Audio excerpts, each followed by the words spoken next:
Let's turn to business news now with Madison Reedy.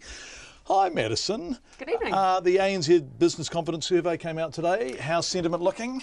Gloomy still. So it has slid again. The headline number for ANZ's monthly business confidence has slid. It's dropped 5 points. So this is the lowest it has been in 10 years prior to the Great Financial Crisis. So what we got from that was 50% of the respondents to ANZ's survey said that they expect business conditions to worsen in the year ahead. So it's not looking too good on the headline. But what we must point out is that the headline number isn't always the one that we should pay attention to. As we always say, you know, it's actually what businesses are doing, which has actually stayed steady. So their activity, whilst that's been sliding for a while, it's actually remained steady. So that isn't dropping off with business confidence. So what they're saying and what they're doing are still almost worlds apart. So we had the chief economist, Sharon Zollner, tell us a little bit about what companies are thinking. Finding skilled labour is the number one problem. That's been true for a long time. That may start to change. We'll certainly be keeping an eye on that. But really we are reliant on anecdote and to understand what firms are really thinking. And what we're hearing is that they're concerned about the changes to industrial relations policy and the uncertainty around how that's going to pan out, which the Prime Minister touched on in her speech, as well as more generally costs in an environment where firms are finding it quite difficult to push price increases through, whether that's related to increased labour costs or the decline in the New Zealand dollar. Firms are finding it difficult to maintain their profitability and their margins, and they're a bit stressed about that.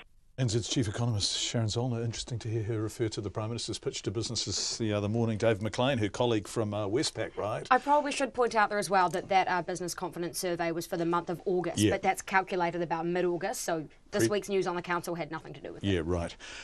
Vector Chairman Michael Stiassny has Michael Stiassny having a stoush with his shareholders. What's that about? So this is for his position as chairman of Vector. So Vector is majority owned by a consumer trust called Entrust, and they own 75% of Vector, which is just a majority controlling stake.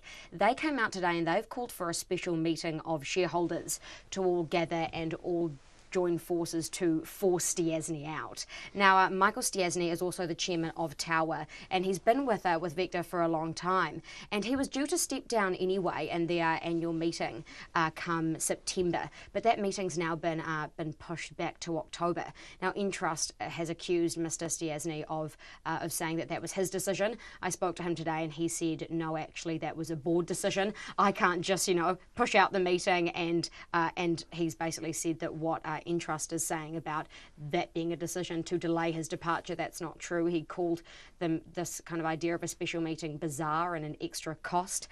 Entrust was also angry about Michael Stiassny saying at the previous annual meeting that Entrust was going to sell down its stake in Vector, and they've come out today and said that's entirely not true. They don't plan to do that and won't. But when I spoke to Mr. Stiassny, he's sticking by that statement, and he said that there is noise around there that Entrust will sell down its stake, but if they're not going to, then good on them. And I kind of asked him some questions there as well about, is he embarrassed about anything like this, possible reputational damages to his other appointments, and he's a pretty high-profile guy. He's not worried at all. He says that, he's not embarrassed. It's just unfortunate that it's in the media. What happened on the markets, Madison? So the NZX top 50 index actually closed down after a couple of crazy days. So it was down 0.25%. That's 23 points to close at 9,340. Still huge numbers there. The New Zealand dollar, it's buying at 66.5 US cents. Actually dropped 0.5%. It was above 67 last night. That's because of the business confidence survey. 91.4 Australian, 51.1 British pence. Madison Reedy, thank you very much indeed.